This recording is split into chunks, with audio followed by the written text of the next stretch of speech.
Okay, viewers, thank you so much. So this is very exciting today. We have Veronica with us. Is a hypnotherapist practicing from long time, helping people from all around the world.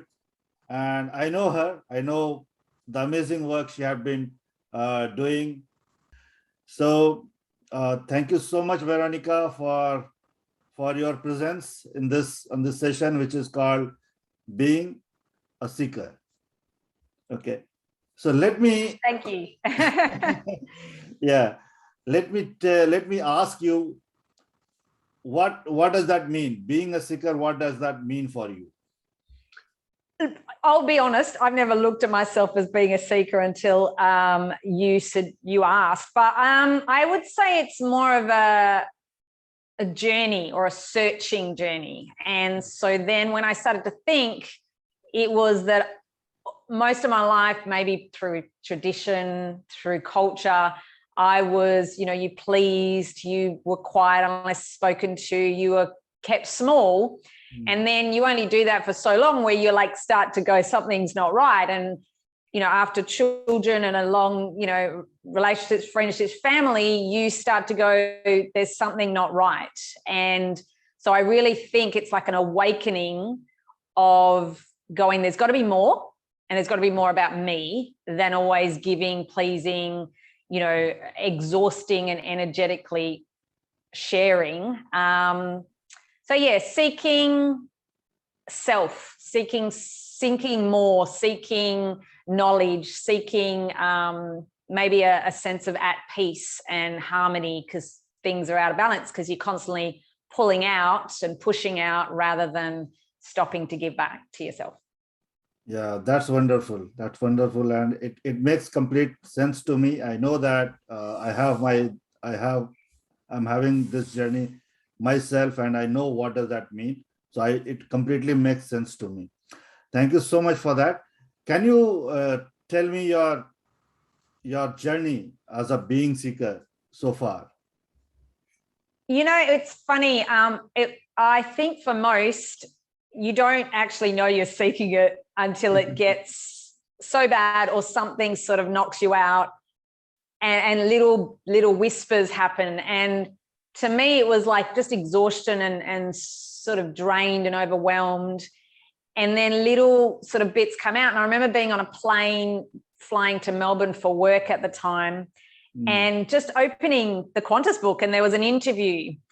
And I was reading the questions, and they were very self-aware questions, journey stuff and inspirational stuff. And, it was short, 10 questions. It wasn't big. I think it was an actress. I can't even remember who it was, but it stopped me in my tracks. And I thought, I couldn't answer these questions about myself. How bad is that? Like, if I don't know myself, how am I going to do anything?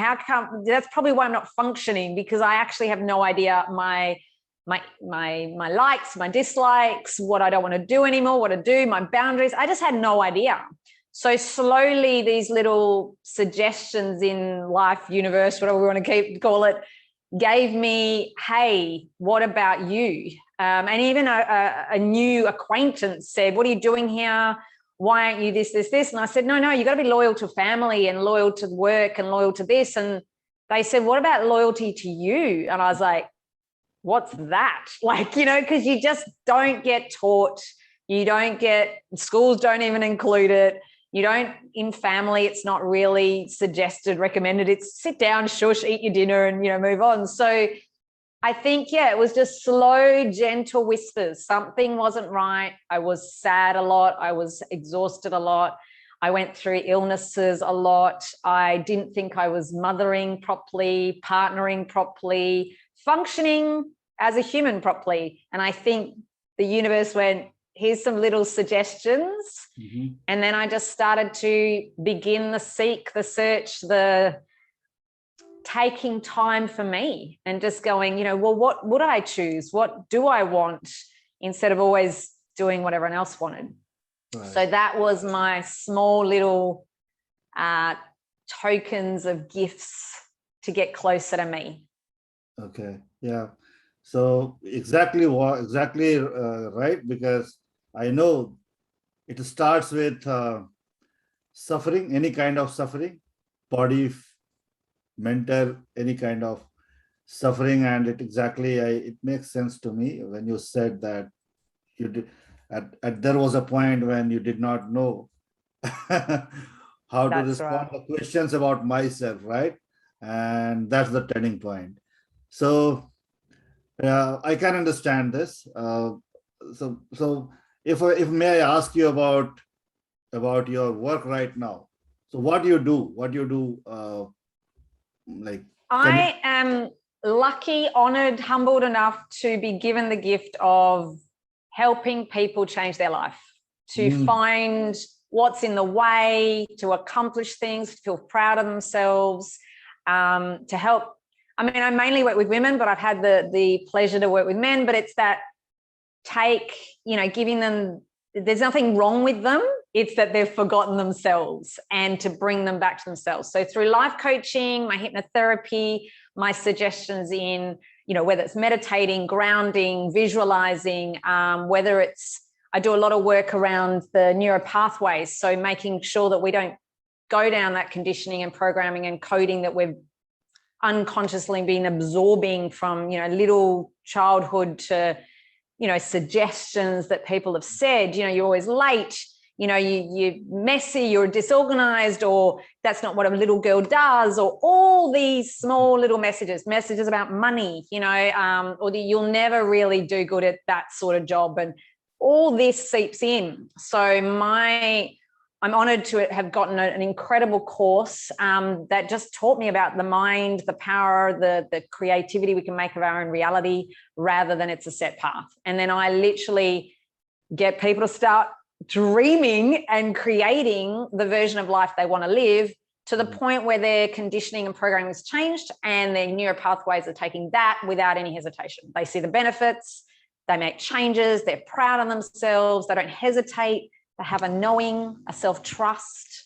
They're at peace. And it's the best feeling in the world, from falling apart, overwhelmed, not sure they can cope, wanting to just stay home, not go out anymore, all these things to, Yeah. I can do this. And if I can't, or I get it wrong, it's all okay. It's part of me and part of the work and part of the journey. Yeah. Exactly. And that is what makes you special, because I have seen your messages on your social media. You are talking about, are you living your life twisted? So all of us, I mean, normally people around us, if you talk to them, they have their twisted life. They are twisted around their egos, they are twisted around their jobs, they have their fixed identity. Okay, I can do this, I'm not like this person, I'm not, I don't want to do this, or I want to do that. So these are all twisted living, and that absolutely, that it completely goes with me. So also you have given 3 different tips. So what engages your soul 100%? What is about that? Like, I saw those 3 tips where you Oh, talk about I've what got so many tips. Remind me which one. I've learned, self-learned so many things. I get too excited and I just share, because I'm like, if I can move and help myself, maybe others can benefit. So because I thought I will ask you about these 3 tips. Well, first is, what lights up your inner gratitude? So when you talk about okay, that, yeah, what do you? gratitude is I think our number one. If we can start, I mean, I remember when I really took it on, Hmm, and this house I manifested, timing and everything, but I'd actually hold on to the door handle, just uh-huh, thank you for this home. Like, that's how much it became. And if I'd be on my stand-up paddle for an hour and I would just appreciate so many, just flowing of gratitude. So if top tip, definitely, or top suggestion, or top habit to start creating over anything else, it probably will beat, I won't say healthy food, but it just makes a massive difference to sit in a vibration of gratitude. So I started so small. I was sort of desperate in the bathroom once going, I'm such a mess. Nothing's working. There's got to be something good in me. And I looked down and I went, I like my toes. Like, that's how it started. I literally was like, you know what? I have toes, and my toes are part of my feet, and my feet help me stand. And it was daily, tiny little slithers of gratitude with feeling, with connection to like a why am I grateful? So not just a list, because we've been told that forever, write 10 a day, it's enough. It's not enough. Yeah, you got to feel it. You got to know why. You got to know why it resonates, what it means to you to be, I don't know, climbing a tree or having a beautiful meal or, all the beautiful things we probably take for granted. Yeah, exactly. And I understand now what do you mean when you say that lights up your inner gratitude.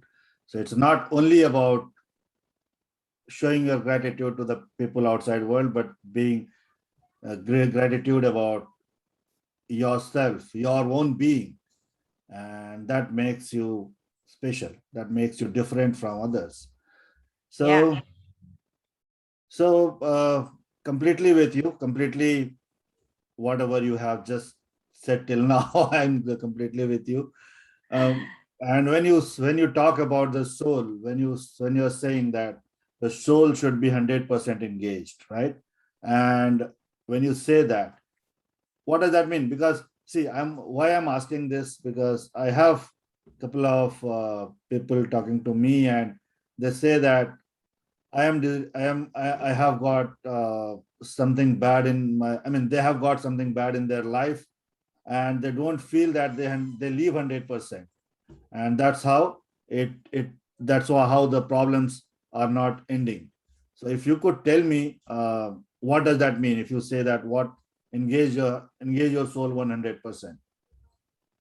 So it sort of wraps up into each other. So if we can appreciate ourselves and what comes to us and that sort of thing, and also look at the beauty in the bad, why did I come across this person? What can I learn from it? But at the end of the day is if we get pulled away by external, someone, the job's not good. So, oh my gosh, I'm doomed. Or, I'm money, whatever, like all the heaviness. So you forget the gratitude, you start to sort of live in the heaviness and in the presence that's external again. It's not really in the savoring of why I'm here, the purpose I was brought to on this earth, or I'm lucky enough to be alive. I woke up this morning with a new breath. So trying to come back to bringing in your energy to you, then you can do more and you can give more. And the other thing is, if you sit in constantly thinking my job's mad, but job's bad, the person I work with isn't great, I don't get enough money, that energy, you're feeding it, you're giving it life, you're giving it time, you're giving it the precious stuff that we don't have a lot of, like energy, time, thoughts, everything. So if you can bring it back, look, it's going to stay there. That's fine. But bring it back to bringing some appreciation, acknowledging what you do, what you do like, finding out more about yourself. You're going to change that energy from over there to some good stuff, and then more good stuff will come. So I think the essence of being present is present in the good, present in how you be grateful and have that feeling of awe of I'm on this earth. Something chose me to be here. Yes. I should be honored. I should be grateful, and I should make the best of it, because I just don't know when I'm not going to have that breath again, So we take a lot for granted and we sit in the external. So if we can come back to, that soul self and that presence of what I'm doing, of the good of it, I think people go along further.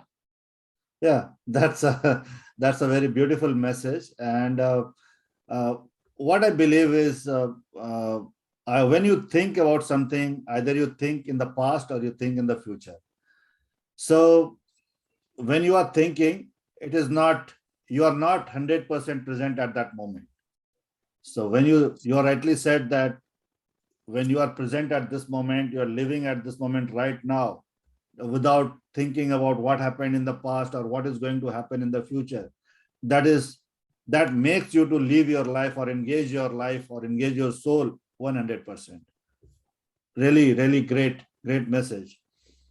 So, And the thing is as well, sorry, I was just going to say, if you live for now, then the worry of the future and the regret or the, oh no, or I should have, or I could have from the past doesn't interfere with what you might be receiving now, whether it's knowledge searching for new education, whether it's awareness of yourself. If you're not pulled by the past or the future, then you're going to be able to get more messages. You're going to be able to be more you, more for someone else.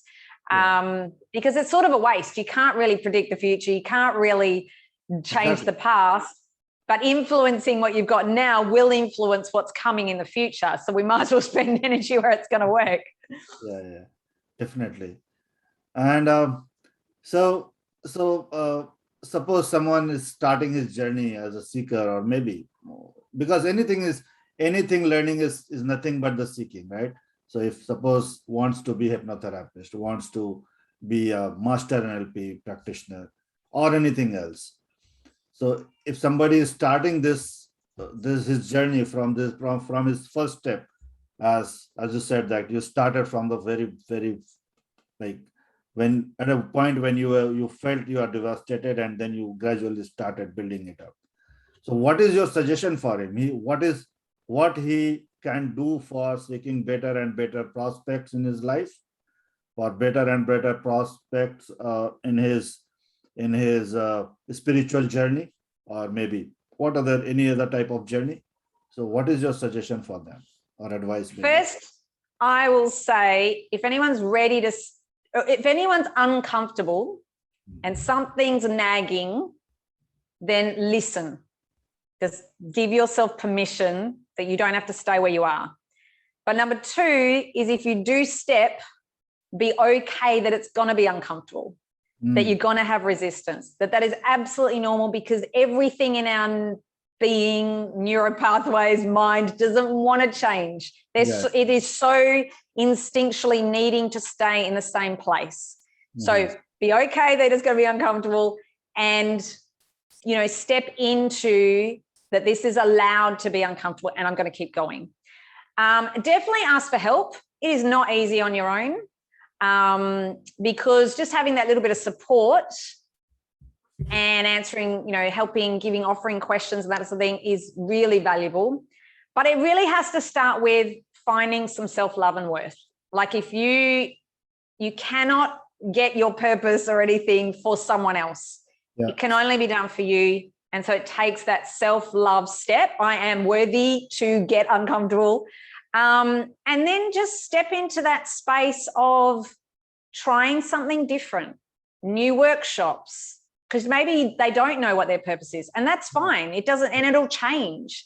But trying different workshops, reading different books, talking to different people, just the smaller the steps, the easier it is, because the brain can only cope with so much. The minute you push too far, it'll go back to what you did yesterday, which was, I don't know, eat burgers and alcohol and smoke all day. But I want to change. Okay, tiny, small increments of change makes everything less scary. The hindbrain starts to relax a little bit and go, okay, maybe this is worth it. And looking at the benefits of changing.